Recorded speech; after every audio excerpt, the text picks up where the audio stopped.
जय हिंद मेरे प्यारे दोस्तों। आज के इस वीडियो में हम लोग सीखेंगे लाभ हानि पे प्रश्न को कैसे बनाया जाए।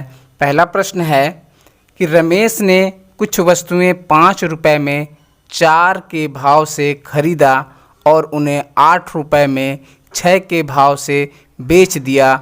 उसे इस क्रय विक्रय में कितने प्रतिशत का लाभ या हानि हुआ। मेरे इस तरह के प्रश्नों को बनाने के लिए दोस्तों एक तरफ लिख लीजिए रुपए और दूसरी तरफ लिख लीजिए वस्तु। अब जो है 5 रुपये, रुपये है 5 रुपये, रुपये के सामने लिख दीजिए 4 के भाव से, यानी 4 वस्तु है 4 लिख लीजिए में ख़रीदा और उन्हें 8 रुपये में, फिर 8 रुपये लिख लीजिए, फिर 6 के भाव से, यानी 6 वस्तु हो गई। इस तरह करने के बाद आप ऐसे तिर्यक गुना कर लीजिए। इसमें इसका गुना कर लीजिए तो 5 छक्का इधर हो गया 30 और इधर हो गया 8 चौका 32। अब यहाँ पे देखिए दोस्तों, अगर रुपए से ज़्यादा वस्तु हो तो हमें लाभ होगा। रुपए से ज़्यादा यदि वस्तु होगी तो हमें लाभ होगा, और रुपए से यदि वस्तु से यदि ज़्यादा रुपए है तो हमें हानि होने लगेगा मेरे प्यारे दोस्तों।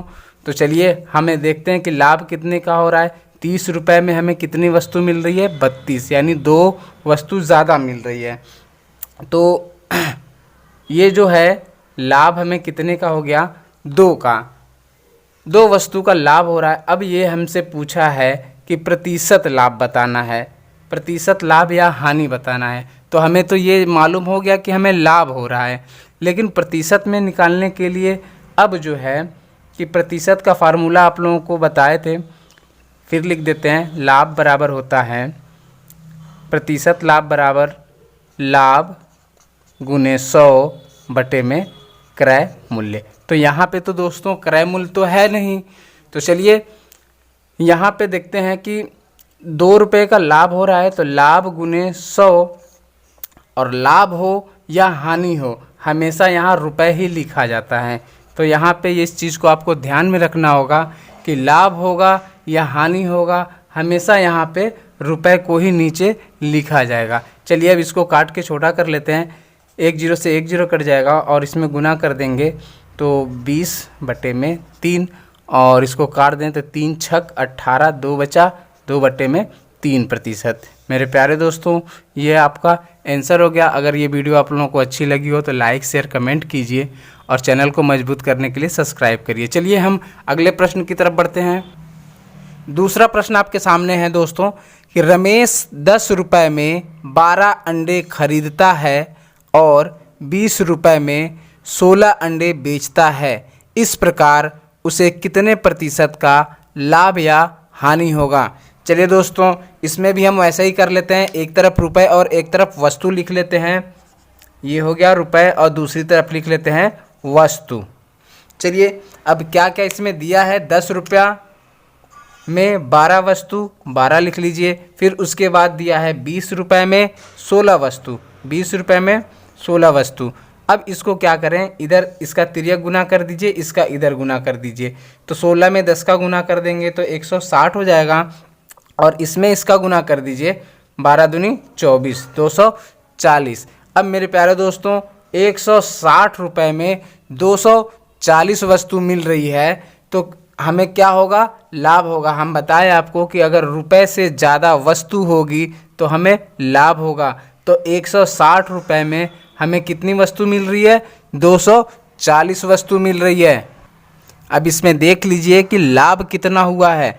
लाभ कितना हुआ है दोस्तों, 240 में से 160 आप घटा देंगे तो आपको लाभ पता चलेगा। लाभ कितना हुआ, 80 का, 80 रुपये का आपको लाभ हो गया। या 80 रुपये का लीजिए या 80 वस्तु का लीजिए, कोई बात नहीं, आपको 80 का लाभ हुआ है। अब इसी को हमें निकालना है प्रतिशत लाभ। तो प्रतिशत लाभ निकालने के लिए इस 80 को तो ऊपर लिखेंगे, 100 का ऊपर प्रतिशत में जानने के लिए गुना कर लेंगे, और नीचे क्या लिखना है मेरे प्यारे दोस्तों, लाभ हो या हानि हो हमेशा जो रुपए की तरफ आएगा हमको उसी को लिखना है।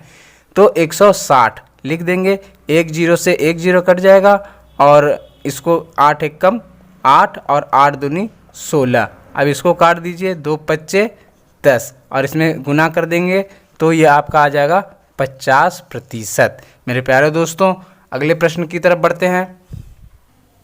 तीसरा प्रश्न है दोस्तों कि कुछ वस्तुएं 5 रुपये में 6 के भाव से खरीदी गई तथा 6 रुपये में 5 के भाव से बेची गई तो प्रतिशत लाभ या हानि क्या होगा, या बराबर वाट लिखा हुआ है प्रश्न में था।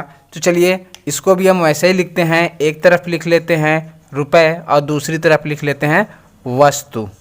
तो चलिए जो जो इसमें दिया हुआ है उसको लिख लीजिए। यदि रुपए कितना दिया है 5 रुपये और वस्तु कितना है 6, फिर आगे 6 रुपये और वस्तु जो है 5 है। चलिए आगे हम देख लेते हैं इसका तिर्यक गुना करके, दोनों तरफ 5 का 5 में गुना करेंगे तो ये हो जाएगा 25 और इसमें 6 का 6 का गुना करेंगे तो हो जाएगा 36। अब ये देखिए 25 रुपये में 36 वस्तु खरीदी गई, यानी रुपए से ज़्यादा वस्तु है तो हमें लाभ होगा। तो लाभ कितने का होगा ये हम निकाल लेंगे, 36 माइनस 25 कर लेंगे तो हमारे पास निकल के आ जाएगा 11।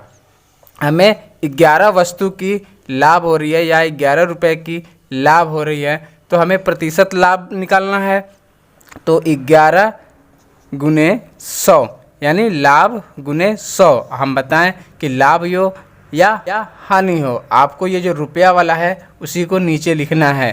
तो 25 से हम इसको भाग दे देंगे, 25 चौका 100 और 11 चौक 44, तो ये आपका आ गया 44%। क्या निकल के आएगा लाभ। तो मेरे प्यारे दोस्तों आप लोगों को ये वीडियो अच्छी लगी हो तो लाइक शेयर कमेंट कीजिए और चैनल को मजबूत करने के लिए सब्सक्राइब करिए। धन्यवाद, जय हिंद।